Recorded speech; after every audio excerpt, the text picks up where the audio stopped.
काशी में प्रताप मुकुट नाम का राजा राज्य करता था। उसके वज्र मुकुट नाम का एक बेटा था। एक दिन राजकुमार दीवान के लड़के को साथ लेकर शिकार खेलने जंगल गया। घूमते घूमते उन्हें तालाब मिला। उसके पानी में कमल खिले थे और हंस किलोल कर रहे थे। किनारों पर घने पेड़ थे जिन पर पक्षी चहचहा रहे थे। दोनों मित्र वहां रुक गए और तालाब के पानी में हाथ मुंह धोकर ऊपर महादेव के मंदिर पर गए। घोड़ों को उन्होंने मंदिर के बाहर बांध दिया। वो मंदिर में दर्शन करके बाहर आए तो देखते क्या है कि तालाब के किनार कोई राजकुमारी अपनी सहेलियों के साथ स्नान करने आई है। दीवान का लड़का तो वहीं एक पेड़ के नीचे बैठा रहा, पर राजकुमार से न रहा गया। वह आगे बढ़ गया। राजकुमार ने उसकी ओर देखा तो वह उस पर मोहित हो गया। राजकुमारी भी उसकी तरफ देखती रही। फिर उसने किया क्या कि जूड़े में से कमल का फूल निकाला, कान से लगाया, दांत से कुतरा, पैर के नीचे दबाया और फिर छाती से लगा अपनी सखियों के साथ चली गई। उसके जाने पर राजकुमार निराश हो अपने मित्र के पास आया और सब हाल सुनाकर बोला, मैं इस राजकुमारी के बिना नहीं रह सकता, पर मुझे न तो उसका नाम मालूम है न ठिकाना, वह कैसे मिलेगी।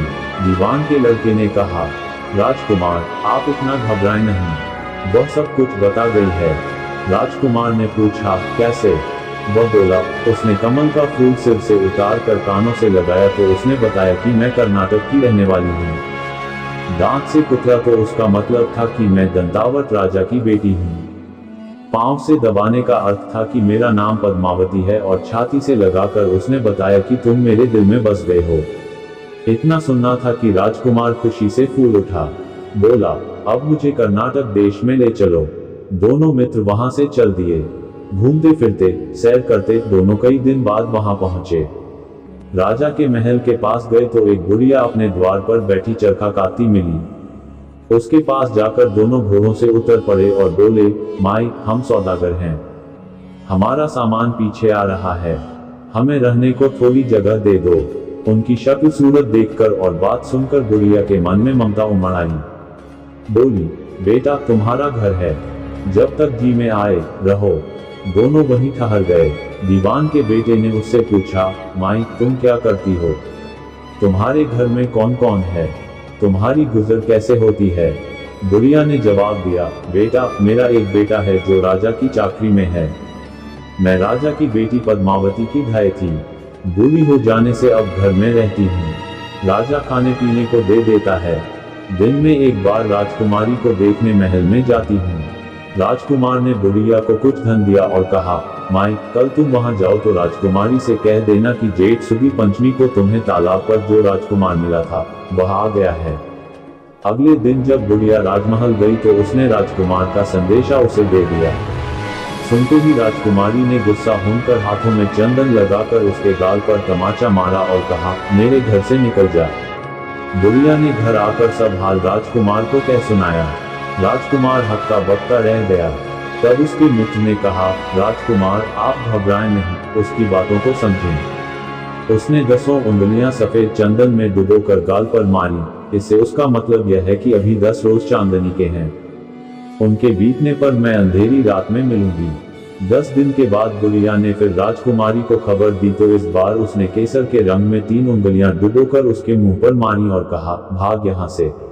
बुढ़िया ने आकर सारी बात सुना दी। राजकुमार शोक से व्याकुल हो गया। दीवान के लड़के ने समझाया, इसमें हैरान होने की क्या बात है। उसने कहा है कि मुझे मासिक धर्म हो रहा है, 3 दिन और ठहरो। 3 दिन बीतने पर बुढ़िया फिर वहां पहुंची। इस बार राजकुमारी ने उसे फटकार कर पश्चिम की खिड़की से बाहर निकाल दिया। उसने आकर राजकुमार को बता दिया। सुनकर दीवान का लड़का बोला, मित्र उसने आज रात को तुम्हें उस खिड़की की राह बुलाया है। मारे खुशी के राजकुमार उछल पड़ा। समय आने पर उसने बुढ़िया की पोशाक पहनी, इत्र लगाया, हथियार बांधे।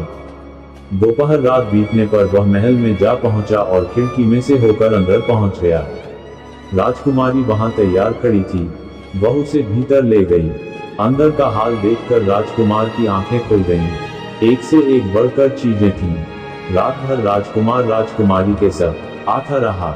जैसे ही दिन निकलने को आया कि राजकुमारी ने राजकुमार को छिपा दिया और रात होने पर फिर बाहर निकाल लिया। इस तरह कई दिन बीत गए। अचानक एक दिन राजकुमार को अपने मित्र की याद आई। उसे चिंता हुई कि पता नहीं उसका क्या हुआ होगा। उदास देखकर राजकुमारी ने कारण पूछा तो उसने बता दिया। बोला, वह मेरा बड़ा प्यारा दोस्त है, बड़ा चतुर है, उसकी होशियारी ही से तो तुम मुझे मिल पाए हो।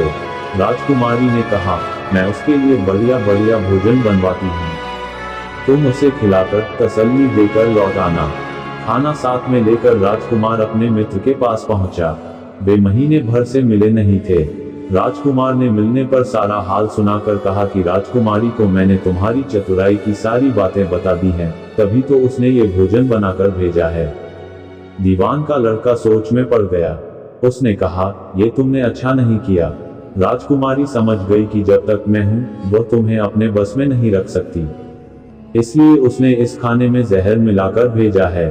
ये कहकर दीवान के लड़के ने थाली में से एक लड्डू उठाकर कुत्ते के आगे डाल दिया। खाते ही कुत्ता मर गया। राजकुमार को बड़ा बुरा लगा। उसने कहा, ऐसी स्त्री से भगवान बचाए, मैं अब उसके पास नहीं जाऊंगा। दीवान का बेटा बोला, नहीं, अब ऐसा उपाय करना चाहिए जिससे हम उसे घर ले चलें। आज रात को तुम वहां जाओ। जब राजकुमारी सो जाए तो उसकी बाईं जांघ पर त्रिशूल का निशान बनाकर उसके गहने लेकर चले आना। राजकुमार ने ऐसा ही किया। उसके आने पर दीवान का बेटा उसे साथ ले योगी का भेष बना मरघट में जा बैठा और राजकुमार से कहा कि तुम ये गहने लेकर बाजार में बेच आओ, कोई पकड़े तो कह देना कि मेरे गुरु के पास चलो और उसे यहाँ ले आना। राजकुमार गहने लेकर शहर गया और महल के पास एक सुनार को उन्हें दिखाया। देखते ही सुनार ने उन्हें पहचान लिया और कोतवाल के पास ले गया। कोतवाल ने पूछा तो उसने कह दिया कि ये मेरे गुरु ने मुझे दिए हैं। गुरु को भी पकड़वा लिया गया। सब राजा के सामने पहुंचे। राजा ने पूछा, योगी महाराज, ये गहने आपको कहां से मिले? योगी बने दीवान के बेटे ने कहा, महाराज, मैं मसान में काली चौदस को डाकिनी मंत्र सिद्ध कर रहा था कि डाकिनी आई। मैंने उसके गहने उतार लिए और उसकी बाईं जांघ में त्रिशूल का निशान बना दिया। इतना सुनकर राजा महल में गया और उसने रानी से कहा कि पद्मावती की बाईं जांघ पर देखो कि त्रिशूल का निशान तो नहीं है। रानी ने देखा तो सही में निशान था। राजा को बड़ा दुख हुआ। बाहर आकर वह योगी को एक ओर ले जाकर बोला, महाराज, धर्मशास्त्र में खोटी स्त्रियों के लिए क्या दंड है? योगी ने जवाब दिया, राजन, ब्राह्मण, गौ, स्त्री, लड़का और अपने आश्रय में रहने वाले से कोई खोटा काम हो जाए तो उसे देश निकाला दे देना चाहिए। ये सुनकर राजा ने पद्मावती को डोली में बिठाकर जंगल में छुड़वा दिया। राजकुमार और दीवान का बेटा तो ताक में बैठे ही थे। राजकुमारी को अकेली पाकर साथ ले अपने नगर में लौट आए और आनंद से रहने लगे।